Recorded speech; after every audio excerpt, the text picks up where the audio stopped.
How does Jason wear this thing? This is so uncomfortable and hot. And I can't really see out of it. Like, your peripheral's so fucked up. And if he can kill and be such a badass with it, I guess I have more props to give to him. It's time for Tales with 3 from the Grave.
Them.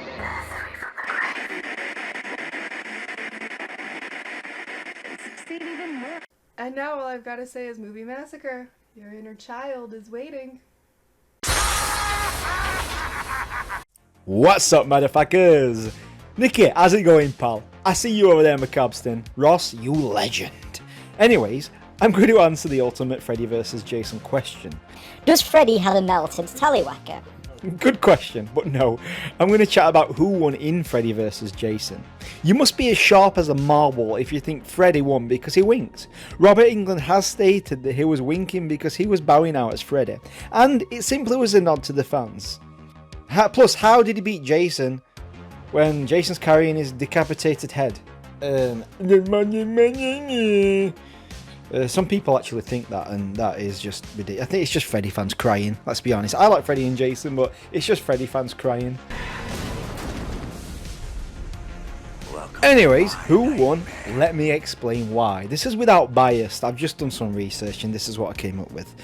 Anyway, after the events of Freddy's Dead, and let me go back and say Dream Warriors, we find out that Freddy can be killed in the real world and with his own claw. So stabbing him with his own claw can permanently kill Freddy Krueger, unless somebody brings him back from the dead. But all in all, it has killed him, so he's dead. And in the cinematic masterpiece Jason Goes to Hell, we find out that Jason can only be killed by a Voorhees. Due to Jason only being able to be killed by a Voorhees, this automatically weighs the fight in Jason's favour, because Freddy can't kill him no matter what he does.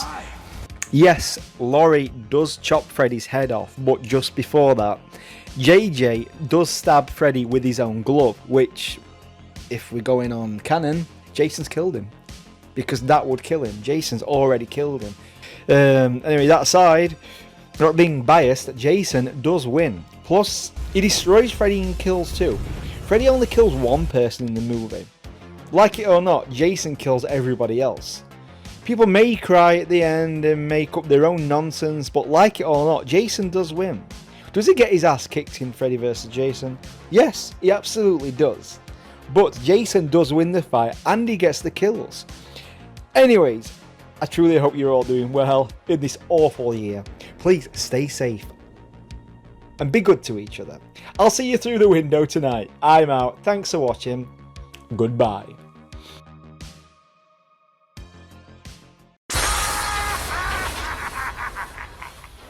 Hi everyone, it's Angela of Morbid Heart Design. Some things I like about the movie is the music was engaging. Freddy and Jason are both great slasher villains. However, this movie didn't really do either of them justice with the clusterfuck that it is. The plot doesn't really make sense. They try to over-explain things and make it make sense, which has a tendency to just fuck up the plot a lot.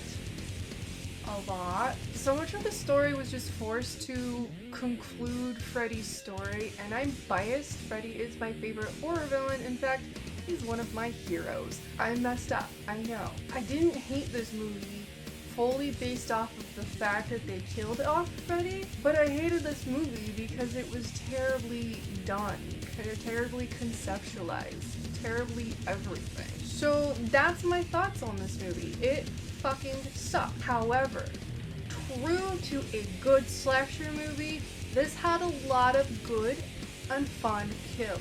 So instead of going on for a review, we're gonna go over the kill count.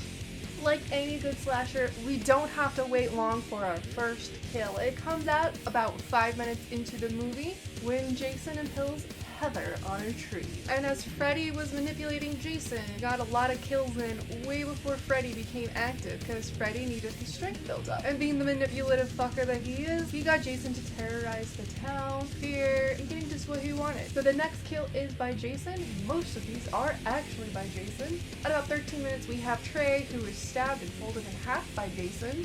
At 20 minutes, Jason decapitates Blake's father and then kills Blake. About 40 minutes into this movie, we get a lot of fun, crazy kills. Not as crazy as what we've seen so far, but there's a lot. Jason kills Git by impaling him on a pipe. Shortly thereafter, Glowstick Guy, I don't think the character actually had a name, gets killed by the same pipe that Gip's killed on. Asshole Jock gets his head twisted around and killed by Jason shortly thereafter. Then Jason kills Shake by impaling him with a machete that was on fire. So that's like 4 deaths in like 2 minutes, 3 minutes of the movie. And it's not done yet. Then there's more deaths. I think there are 6 or 7 ravers who then get killed by Jason. It might be more. I didn't actually count them, but looking online, there's 6 or 7. At 52 minutes, we get our first kill from Freddy, which is a character by the name of Marc, and Freddy slashes his face. Jason gets in another round of killing shortly thereafter, killing a security guard by smashing him with a door, electrocuting Deputy Stubbs, Deputy Stubbs, dyslexic moment. He then cuts Freeberg in half with a machete, because you know, Jason's machete, missing a prop right now. Freddy gets his second kill in and kills Laurie's mom about an hour, 13 minutes, 15 minutes. Then Jason gets the last few kills in the movie, killing Charlie Linderman by yet impaling again, Jason's favorite hobby apparently. Kills Kaya, I don't remember how her name was pronounced. I was kind of really not enjoying the movie. And then he does kill Freddy, which, I'm sorry, Freddy's too cool to be killed like that. There are several off-screen kills, being a little girl, Kurt Willis, Sheriff Williams. We don't really know if he died or not, but I think it's safe to assume because Jason and Freddy were involved, he died. As well as Dr. Campbell. I'm not gonna argue against it. They're dead. If you want to judge me and disagree, cool, I don't care. So not only does Jason kill Freddy in this movie, but Jason kills all the motherfuckers. I hope you've enjoyed the little variant we've done today, with the review being kind of a kill count. And now all I've got to say is, take it away, strange monkey.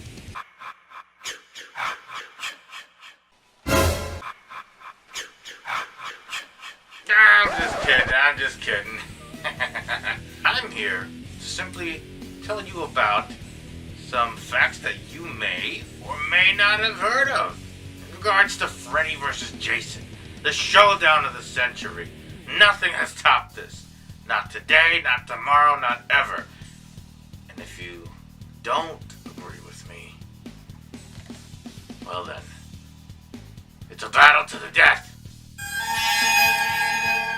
Veteran Friday the 13th actor Kane Hodder, who played the part of Jason Voorhees in the last 2 Friday the 13th movies, offered to reprise the role for this film, but was turned down for the part because New Line Cinema envisioned Jason to be tall and large, so they could create a David and Goliath sort of visual imagery between Freddy and Jason.